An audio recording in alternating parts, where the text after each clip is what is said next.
Palmdale EdTech Coaches Podcast, Season 2, Episode 4. We are searching for a silver lining, things that do not suck in education in 2020. Welcome to the PSD EdTech Coaches Podcast, a podcast for educators by educators that love to equip teachers, ponder, and discuss current issues and climate in education. With your hosts, Dan Hopman and Steve Stuckey. Good morning, good afternoon, good evening, and thanks for joining the PSD EdTech Coaches Podcast. I'm Steve Stuckey, along with my host, Dan Hopman. How you guys doing? Hope you guys are having a great morning, afternoon, or evening. Well, this show is about things that don't suck in education in 2020. I have been working really hard, trying to stay positive. We've got a positive show today. I'm positive you'll love it or you'll hate it. But one thing we know for sure is that we've made it through the first quarter. That doesn't suck. That doesn't suck. And I am positive that teachers and parents have been working really hard the last 3 months now. That, of course, doesn't suck. But it sounds like we may actually have some kids very soon in person with teachers in a classroom. That doesn't suck either. I'm positive we have a great show and today. I'm going to positively try to stay positive about things. But boy, that could just bring a whole new mess on how we plan and organize what happens with all of our kids while they try to learn in a blended or hybrid model that may come up at some point this year. Yeah, I'm very curious on what that's going to end up looking like. Is it going to be a hybrid? Is it going to be, where there's a select amount of kids that are in school and that's it? The other ones are with other teachers. It will be another roller coaster ride, that's for sure. Hey, have you ever had anybody come up to you and say things like, it could be worse, or, hey, why don't you just look on the bright side? Absolutely. Lately, it seems like it's happening more often and more often. Well, I've learned that even though they might mean well, that an article I read about toxic positivity is when people just try to focus on the positive things, but they deny all of the stuff that, does suck, that, they're trying to displace the negative. So being optimistic, but pushing aside unpleasant emotions for a lot of people make those unpleasant things a whole lot bigger. And this happens in our schools too. Now look I'm not being positive, but I'm thinking we need to know about toxic positivity. So think about this. School administrators are telling us all to take some time to self-care, but then, they add extra meetings or extra forms you've got to fill out, or here's another responsibility. They might hang a banner, hey, we're teacher strong, we're whatever your school name strong is hanging up, but, they don't pay for things to keep your classroom clean during this time of COVID. It might look like conversations that encourage teachers to stay positive that don't dig deeper into the other issues, whether it's COVID or school culture or anything else, is part of this toxic positive, or I'm saying it so wrong. Yeah, toxic positivity. What do you think of that, Dan? And I know that people mean well when they say these things. They really do. It's not like they're trying to be, dismissive or, I really think that there's in their own minds, they're trying to be positive about what they're saying and really help change the outlook of the person who's having those feelings. But sometimes we just need to have those feelings verified and acknowledged. I don't necessarily think that the next saying or the next other look of things will change the way teachers feel. I think they just need to be just affirmed that, the way they feel is a positive feeling. I mean, that's the way they feel. So in today's show, we're going to actually hear from educators in our school district about the positive things that are happening in education in 2020. And while our show is titled Things That Don't Suck in Education, And I want to be a much more positive person. I want to be able to encourage. I want to be able to lift up and help others. Sometimes this is, for me, becoming more and more difficult in 2020. Yeah. So in honor of not ignoring the bad things and saying, well, we're all in this together, right? Let's be honest. Not everything is okay. While there may be a few teachers mastering online teaching with vibrant and high student engagement and student production, a majority are still struggling. A lot of kids are not participating. You know, we've heard it everywhere. Almost every meeting I have with teachers, kids are turning in Google Classroom assignments without ever doing the work. We hear about Zoom bombers still, poor internet connections. You know, when your kids sound like and you can't understand a thing and you can't stop it from happening. You know, a lot of teachers are still stuck in a mindset or a paradigm that it should be just like the classroom. And you know what? It's also not just the teachers. Administrators, district office staff so want to keep things as they were, or what would you call them, normal, that a lot of them, not knowing anything else, want teachers and students to incorporate a lot of the things that were always done. Or sometimes, you know, the people who are leading us have just gone quiet. I even heard of a school district, and it's not ours, but ours did, as far as this goes, that we're still doing the Great Shakeout on the day it's supposed to happen. That was today. And for those of you who don't know, that's the event, you know, where you prepare the students to do what to do in case an earthquake hits Southern California while they're in school. Okay. And so while they may be in school today, they were online 100% in our district. But this school district, they even sent out a resource booklet. This resource booklet had multiple links. One of them led to a 74-page long booklet on how to learn about being safe during an earthquake. You know, teachers are stressed right now. How many overworked, stressed out teachers are going to even read that? How many parents and students do you think are just going to go duck and cover and then walk orderly outside and do a practice drill, right? Maybe teachers working from schools can, just practice and still run a triage or the parent gate. Come on, really? It is truly a struggle for all. Parents and students too. Students are often trying to be taught with the same methods they participated in while physically at school. That's got to change, right? Many of our students are still just passive learners like they were when they were sitting in the classroom, while teachers keep trying to feed them content and do things the exact same way that they were doing them while they were teaching those same kids in the classroom. I think positively it is time to move from that survival mode, surviving, to where that you can start thriving in the classroom virtually. Let's be honest. Students are going to be far more engaged when they are challenged and doing the work. They learn more effectively when they're not bored. It is time, right now, to begin thinking outside the box and be more creative. So if you'd like help, and boy, I want to help, Dan wants to help, the other instructional coaches want to help, the time is now to begin thinking outside the box and asking for that help. So if you'd like some help and adding in some instructional practices using EdTech, please call one of your EdTech coaches. We would love to come visit your class virtually. We would love to meet with you to offer up some ideas. You know, after all, what we are, remember, we're not tech, what would you call it? The tech center help phone.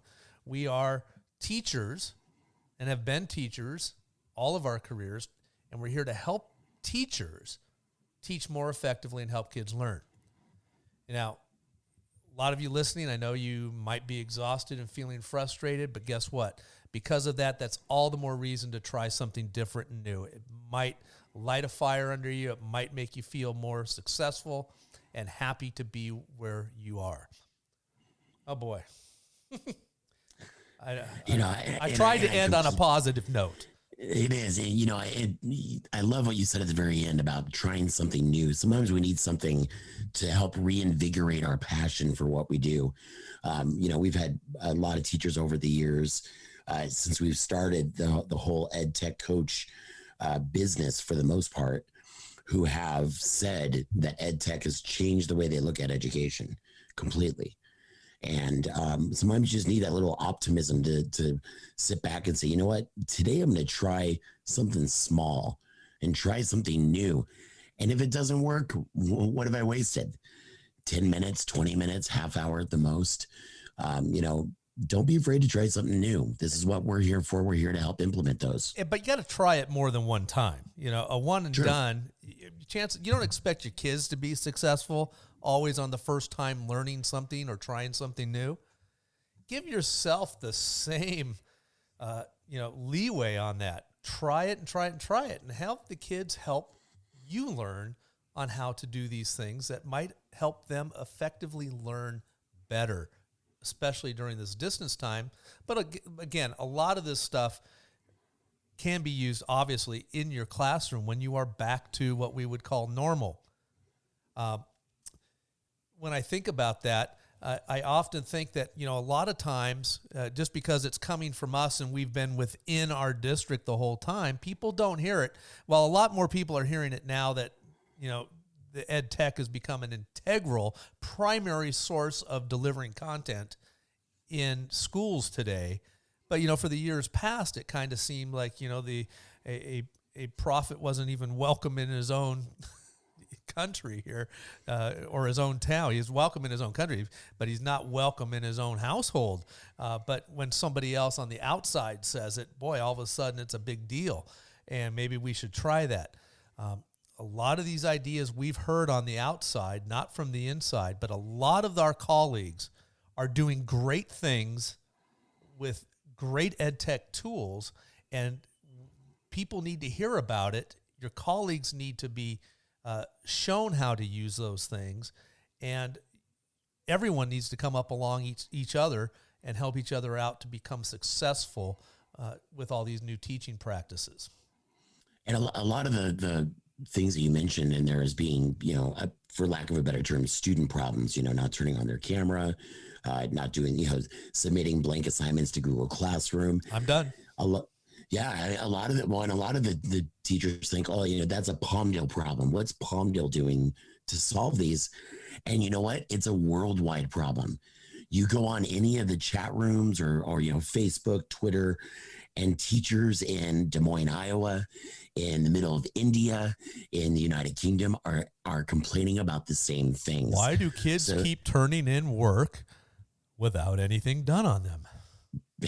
My favorite response is because it says submit. They follow the direction. They're being compliant. They're being compliant. They're submitting.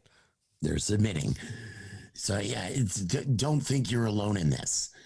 Find a good Facebook group that's not feeding into the positive toxicity, but feeding into the positive. Okay, here's the positive toxic. What did you call it? Did I just say positive toxic positivity? That's what I meant to say. There you go. I knew I had something switched. See, even positivity sucks in 2020. It does. It really does. We need to make sure that we're not feeding into that toxic positivity. Find a group that's helping you solve that, your frame of mind. Help find new ways of doing things. It really is the time, because we all know we don't have a whole lot of time. So let's try to find just a little bit here and there while we're in distance learning. So on a positive note, there are some updates that people should probably be aware of. And there are, yeah. What? So the first one, which I thought was very interesting, was that Google G Suite is no longer. Google has changed the G Suite name to Google Workplace. So we went from come to the conclusion that they change it about every 6 to 8 months. Google for Education. Now we're G Suite. Now we're Google Workplace. Google Workplace. Nothing else changes. Everything will stay the same. You might see some icons changing what they look like, I think the but nothing Drive major. logo has some new colors in it. Yes, that seems to be the big deal. I actually got, not only did we get a text today about it, but I got an email about that as well. They were very excited to see multiple colors besides yellow and blue. Just as long as they weren't This, panicking that everything was going to be gone. no, it was a very positive email. The second update was that Google Slides now has some additional video functionality.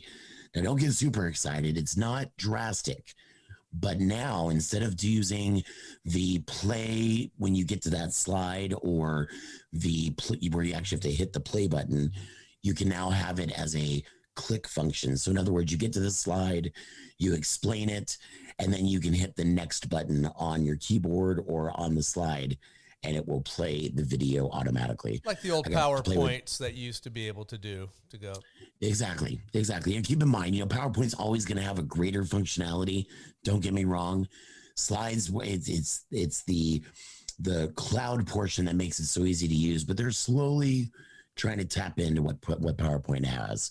But I saw those 2 updates today, and I thought they were pretty good to share with everybody. Well, I haven't checked on it, but I know that on my version of Google Slides is the ability now to record a video in Google Slides. So if I actually need to explain something, I can do that explain video right there on the slide and have it insert right where I want it without having to record it outside in some other application and bring in that video. So I'm assuming that's available for everybody now, but I don't know for sure. Definitely something to keep an eye out for, because what I love about it is if you're doing math using Google Slides, like I know a lot of our lower grades are, when the kids are done doing their work, you can actually share with them the slides with the videos on them, and I think and actually show them how that problem works. I think it's a great function. And if kids have that ability, they can actually then explain the process of what they did too. So it Absolutely. does offer some great functionality right in the slides themselves. So yeah, take a look for that. Again, I haven't checked to see if it's available on kids or other teachers. I know I have it, which is good for me. Yeah.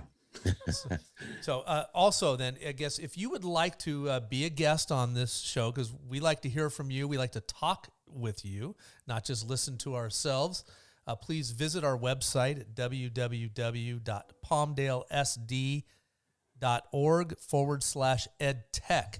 About halfway down the page, there's a link on where you can click on if you'd like to be a guest on the show. And then also, when you're listening to this today and you're listening to it on YouTube, don't forget to hit the subscribe button and subscribe to our YouTube channel. Keep up to date when new things come out. And I meant to actually look to see how many subscribers we have. And I'm going to take 2 seconds and look at that, because I think it's awesome to be able to acknowledge that we have over 500 subscribers. I think that's just so cool. I think before COVID, we were 75 at one point. Took us, about 7 months to get those extra people in there. So, hey, keep sharing it. Just because, we're Palmdale School District teachers doesn't mean you can't have someone outside of our district like or comment on our videos. We love sharing it with them. Right. You don't even have to be in our district to be a guest on this show. You just have to have something to say and that you would like to ponder and discuss with us. Very, very true. So speaking of hearing from other teachers, we are going to highlight some things that don't suck in education in 2020. And, maybe I won't tell you, well, you're going to get what I'm going to play a group of audio of 4 teachers who shared something on Flipgrid. We've taken the audio from that, and we're going to hear from them about what they feel is good and positive in 2020. Let's see if you can figure out what the connection is on those 4. Here we go. This one comes from Vanessa Beaucamp from Summerwind Elementary School. Hi, this is Ruth Wilson at Dos Caminos. Hold on. Let's not go to Ruth Wilson at Dos Caminos. Let's go to Vanessa. Let's try that again. Hey, back off. It's technology. That's right. It doesn't always work. One thing that doesn't suck right now in education is we still find ways to make connections to our students. And Amber Bagley from Palm Tree said, Virtual learning has allowed me to have a more collaborative relationship with all my parents. This is a win win situation to meet the needs of my students.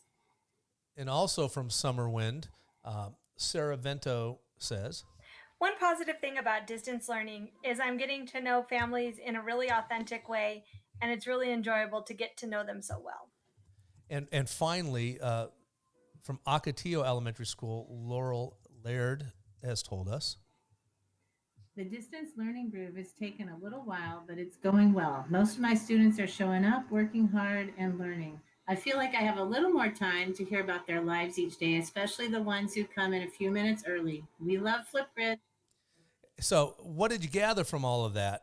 Is that teachers are using this and to actually connect with not only students but also family. We've said that you've heard multiple times on the broadcast that making those student and parent connections are so big. I think I even mentioned it last week on how everything is so different, that everything that happens in the classroom is a family thing now. It's no longer just about the students. So I love hearing that doesn't suck. Well, and let's be honest, on a negative note, is what's happened in education in the 34 years that I've been in this is that we have kind of put the parents on the other side of the fence, and they don't come in very often to see what's going on. I don't remember the last time, a teacher had a room parent who put together events and things that help build the culture in the classroom.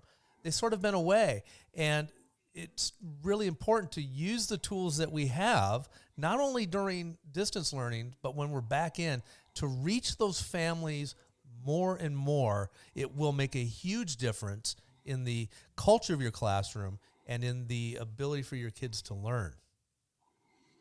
I completely agree. I can't even add anything to that. I think that's for sure the way to go. And so, speaking of kids wanting to learn, we have a couple positive notes. One from Ruth Wilson at Dos Caminos. Here's Ruth this time. Hi, this is Ruth Wilson at Dos Caminos. I think one of the positives is that most of the students are excited to be in class and are happy to learn. I think part of it is that they're just tired of, doing the same thing every day, being at home. They look forward to coming to school, even if it's sitting in front of their device. And going back to what you had said earlier about trying new things, I think a lot of these students are excited because at school they may not be on the Chromebooks as often, and now they really are, and they're excited to maybe see what the next new thing might be. By the way, teachers, the kids are going to be so technologically literate, or at least to be able to maneuver around those iPads and Chromebooks and what have you, that when they get back into the regular classroom, don't forget that they have these skills now. Those soft skills, actually, that's going to take them beyond school, but work and help them in the work world later on down the line. They're becoming problem solvers, and they want to find out how to get into class. Kamari Muhammad shared this from Tamara's school. I received a message today from one of my students in Google Classroom that said, "Can you teach me how not to get kicked out of Zoom?" I guess Zoom kept kicking her out and she wanted to be in the classroom. So that's a good thing. I just the fact that you're getting kicked out or dropped or what have you for whatever reason is frustrating. And I bet even kids get that. Teachers, you're frustrated. Kids are getting frustrated too. And they want to know, how do I solve this problem so I can be there with my classmates and learn something? I think that we're going to find that the kids that are kind of stuck in this situation right now are going to end up being really good problem solvers later on when they get older, because this is all they've had to do. Is solve problems. How do I keep myself occupied because I can't go outside and play? How do I turn in my work to my teacher? How do I keep Zoom from dropping on me? I think you're going to see that this group of students are just going to be much better problem solvers than in the past. How do I train my mind not to play video games during a Zoom meeting when I should be learning my lesson? I don't know, just thinking out there. Yeah. Those are common problems that, we all have to deal with as we squirrel away from the work we're supposed to be doing. Well, they're learning tech, and not only the kids, but the teachers too. Jerry Sloan, one of our EdTech coaches, has shared with us.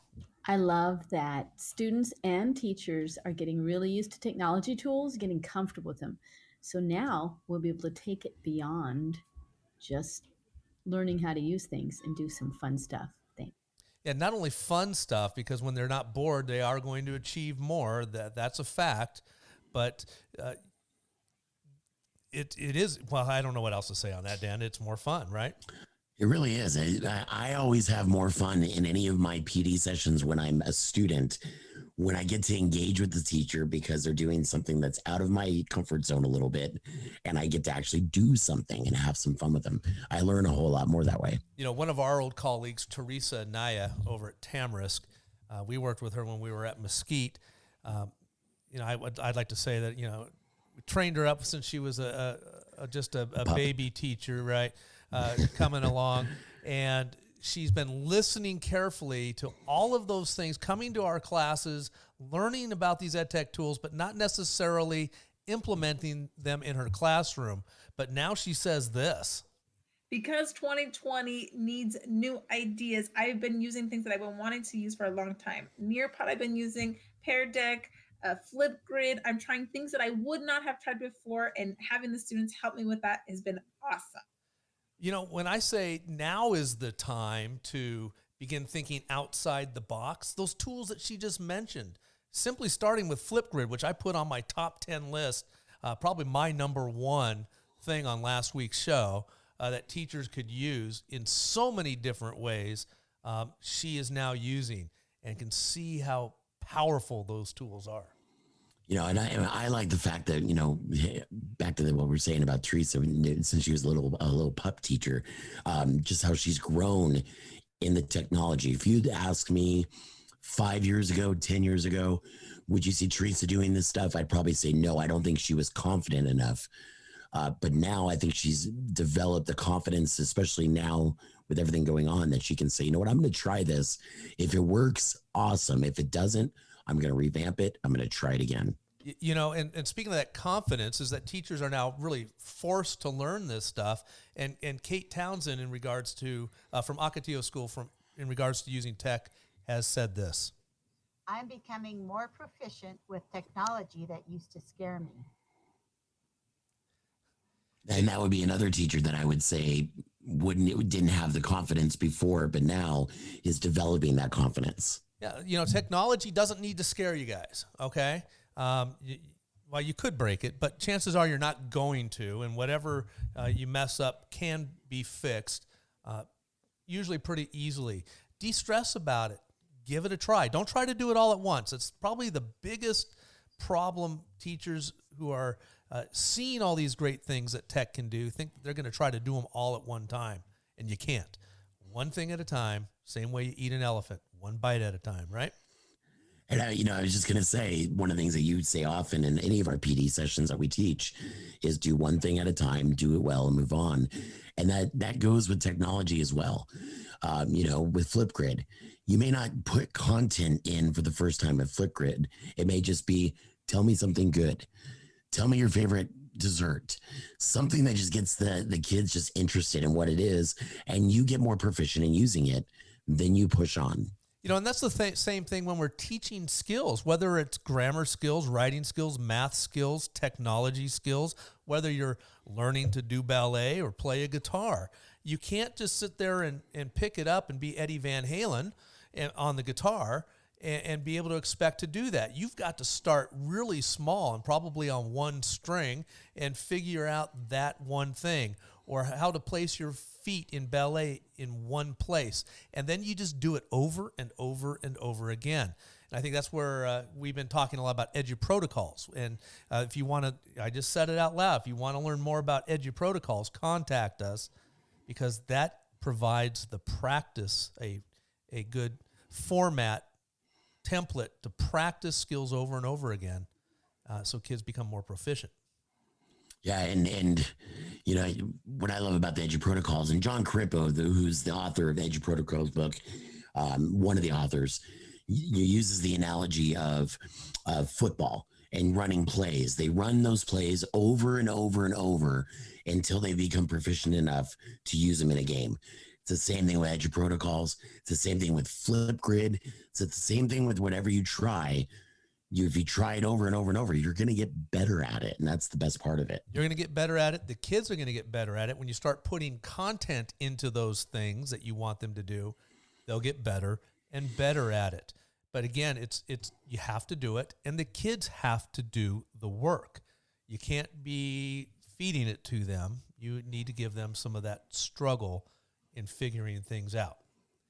And part of what people are figuring out during this time of remote teaching is how classroom management works. And this first one from Mitchell Jarvis over at Cimarron, what he says is what I think every teacher wishes when they get back into a regular classroom. In the year 2020, one thing that does not suck in education is that a talking student can be muted and a naughty student can be put in the waiting room. Yeah, there's no button to do that in a regular classroom, is there? You know, I totally understand where he's coming from. I really do. And to be honest, he's not the only one I've seen that from. I've seen that online a couple times.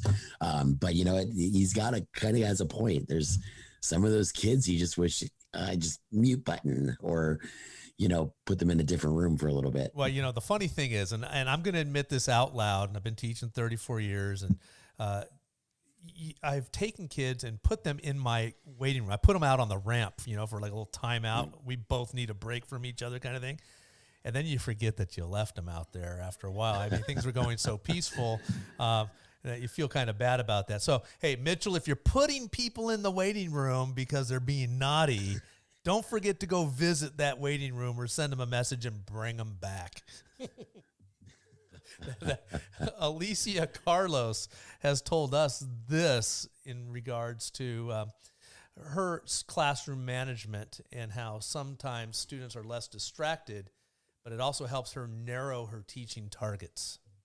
This is Alicia Carlos from Buena Vista. One positive thing is that some students are better able to focus away from classroom distractions, and two, I can really focus on what is vital for me to teach.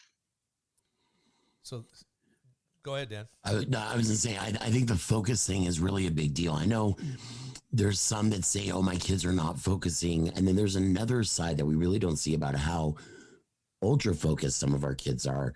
And I'm pretty sure I said this on one of our podcasts, but I've got a friend of mine who actually removed their kids out of public school and have them homeschooling online because their kids excelled with online learning so well that they wanted to do it full time. And so, and I don't say it as if that's a good thing or a bad thing. It worked for them. And I think we're seeing that some of this distance learning is working for some of those students. Obviously, we see that it's also not working for some students. But we need to acknowledge that it's working and it's not working. You know, I like the fact that Alicia talks about, you know, helps her figure out and focus keenly on what she is teaching. And, you know, your kids should know what those teaching targets are too. And you don't need to have a ton of them. Pick the most important things, standards that you need to cover, create a clear target for the kids to hit, and then provide practice so that they can hit the target. I mean, those students should be able to understand, number one, what they're supposed to learn. How do they know when they've learned it? And then if they haven't learned it, what else they need to do? And if they did learn it, what do they need to do to move on? Which is very much like the 4 questions that we ask for PLCs. Joanne, I'm going to mispronounce the name, which is going to kill me. Hupel. That's the way I'd say it. That's the way I'd say it too, from Barrel Springs. Yep. She has told us this regarding student workspaces.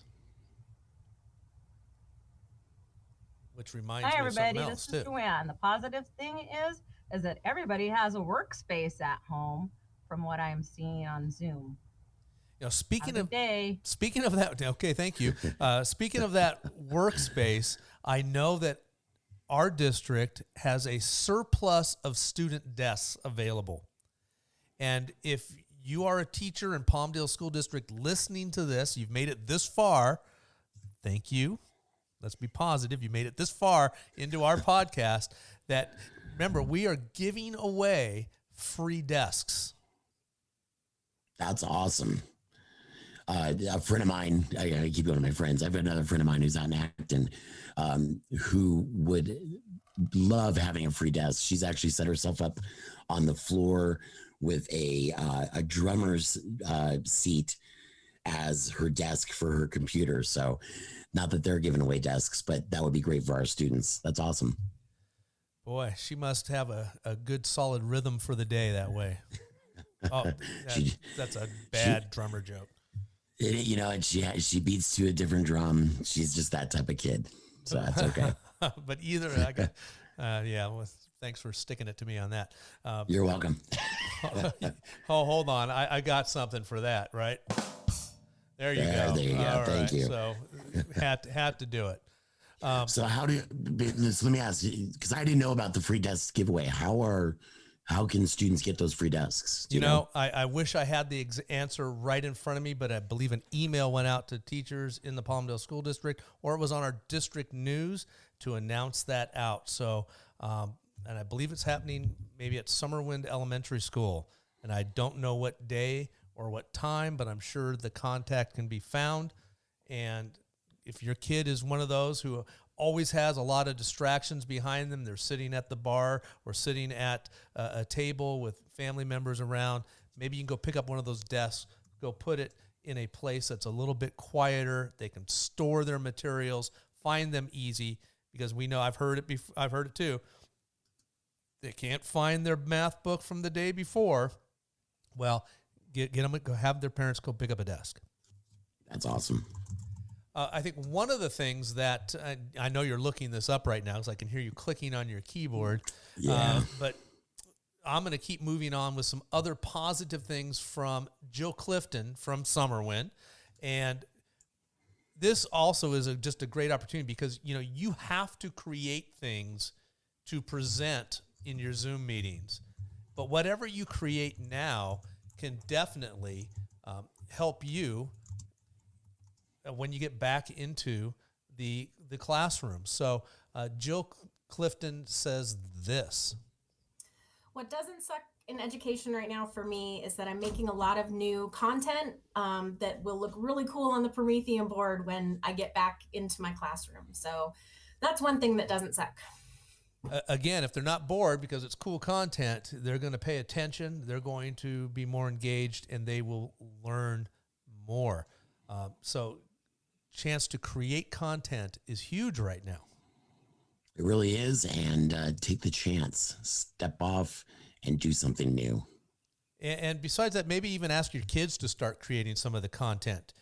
When you create those targets, when we go back earlier to what Alicia said, we can create and narrow down our teaching targets. We'll narrow down the learning targets for the kids and then give them opportunities to figure out how they're going to show what they know. If they can show what they know in whatever way they choose, it might be making a movie, it might be writing an essay, it could be doing a Google slideshow, whatever it is, the kids are now creating really cool content that probably would look good on a Promethean panel when they get back to school too.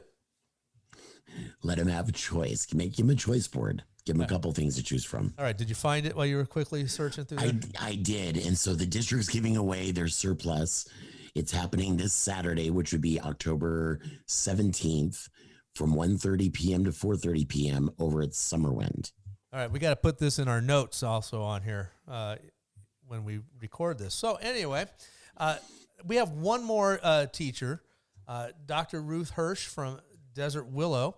She has talked about her ability, because she's not in the classroom anymore, but she has the ability to go in and watch some other teachers. Well, I wish we were in school with all the kids. One of the positives I would say about distant learning is, as a support teacher, I have been able to sit in on several classes and help teachers, and I think that's been pretty exciting. So, as an instructional coach, and I'm going to admit that one of the things that has not been that positive for me, but it's been positively helpful to others, is that we've been problem solving, troubleshooting, figuring out why certain programs aren't working rather than what we are geared to do and what we desire to do, which is to help you use these products and help students use these products to be more engaged and learn better. That's what we want to do. And don't get me wrong, we don't mind helping and troubleshooting. You know, we get some satisfaction to that. We like helping, but really, what we like to do is to really get with you guys, the teachers, and really look at how you're providing instruction. What can we do to help that? I don't care how good you are, how many times you've won Teachers of the Year, how many times you've been given, you know, kudos at staff meetings. We can all improve. And, you know, I think Ruth has a point about being able to go in and help teachers. Now is a great time to have one of us come and start developing stuff now that you can use when you get back into the classroom as well. Yeah.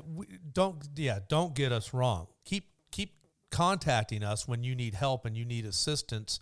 Because, Absolutely. you know, we have that background within a lot of these programs. But then follow up with us and say, hey, how can you help me design this lesson using these products so my kids are more engaged? So that's really, you know, what we want. Keep contacting us, but follow up with stuff where we can dive deeper. Absolutely. And I'm going to correct myself about the desk giveaway. It's 1:30 to 4:30 on the 16th, and then 8 a.m. to noon on the 17th. 2 days. 2 days to 2 days. I wonder if you get a chair with that too. I don't. That's a good question. I don't know. It doesn't say that. I'd really want the chair. Hey, they got 1,300 desks to give away, so take advantage. That's a lot. Yeah. So if you need a place for your kids in a bedroom, in the living room, in the backyard, wherever they can have some quiet space and be organized, this is your opportunity. A huge thank you to all the teachers that submitted videos into the Flipgrid. We appreciate it. You know, Steve and I can always come up with our list of things that don't suck in 2020, but to hear from you guys, they did those of you much better than I ever could have, because absolutely, as you heard from me at the beginning, a lot of things suck in 2020. It really does. Evidently, my words and me making them go backwards definitely sucks in 2020. But thank you all for stepping out on a limb and giving us some information for this. We'll do this every so often. We'll throw something out and we'll ask you guys to help us out with the podcast. But remember, if you want to be a guest on the podcast, like Steve said earlier, palmdalesd.org/edtech. Scroll down about halfway and you'll see the forum link right there on the page. You know, we really want you guys to drive our podcast. We don't mind coming up with content, but we want to be able to help you guys out with our point of view on things. And we would love to have you on as well to give your point of view. Right. To hear your point of view would positively not suck. Join us on a podcast. That would definitely not suck in 2020. So I guess with that, hopefully this brought you some positivity, and we acknowledge that things are also deeply disturbing in 2020 because we don't want to have toxic positivity, but we will acknowledge that you are doing some great things in your classroom with your students, making connections, creating content, learning that technology, new ways to manage kids in a classroom. We loved hearing from you. Thanks a bunch. Thanks to all of you. Have a great rest of your day or night or morning, and we'll see you next time. Yes, thank you for joining us. Don't forget to stay safe, and don't forget to wash your hands. Don't forget to vote. That's coming up.